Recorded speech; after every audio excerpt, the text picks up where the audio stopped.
Namaste and Vande Mataram. Thanks for the opportunity, Bhavans Abu Dhabi, for Pariksha Ki Sarchar from our Honorable Respected Prime Minister Sri Narendra Modi ji. So I am Mrs. Priya Mahesh, mother of Akash Mahesh and Akshaya Mahesh in grade 11 and grade 5 at Bhavans Abu Dhabi. So few points, no, actually I myself is a very passionate about children's, their education, growth, etc. So today was an eye-opener from the legendary Prime Minister of Mother India. Grateful for that, for him and the school. So few points what he told was, there are so many things he addressed, and the first one, I always, my own opinion is children are like fresh blooming flowers and their consciousness are very fresh. That is what Divine Mother and Aurobindo also tells. The Prime Minister was telling that he was talking to the students in their own way and all those things. Few important points I gained from today's session at Bhavans on Pariksha Ki Sarchar is he told that he advises the children to have a proper breathing yogic life, that start yoga, everything, read in the morning, and also he gives a comfort that don't pressure the students, allow them to be as they are, and wherever they are comfortable, let them read. This is point number one. And point number two is they should not be pressured, but they have to be given a driven for pursuing their own passion.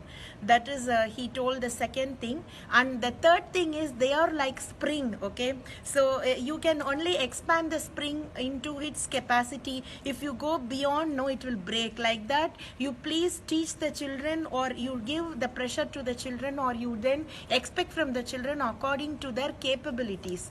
That is what they said.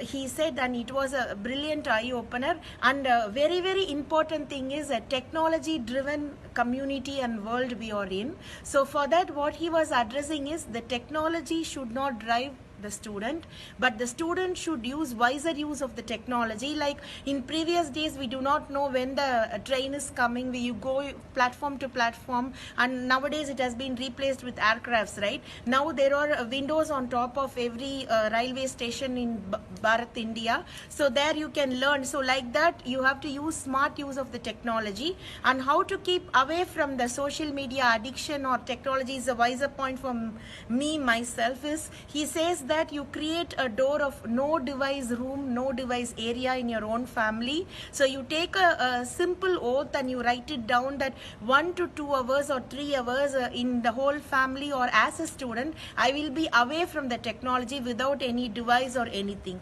That is a very, very valid point, and which he was telling. And he said that for one more question on how to manage the parents and the teachers' pressure is he answered very wisely that if you are comfortable to manage your own life, he was giving example of Indian farmers. That is what I was speaking last week also, that every Indian home, a farmer's home, education should go there and illiteracy should be gone. So he gave very nice example like that. Is there are technology driven farmers, so you use wiser use of the both the machines which are available now and also the old way of living. These are a very fine points which I was able to grasp from Sri Modi ji's Pariksha Ki Sarchar, and thanks to Bhavans for the opportunity. Education is the only instrument which society can give to a child in desperate need. So this is my anchoring. Thank you so much.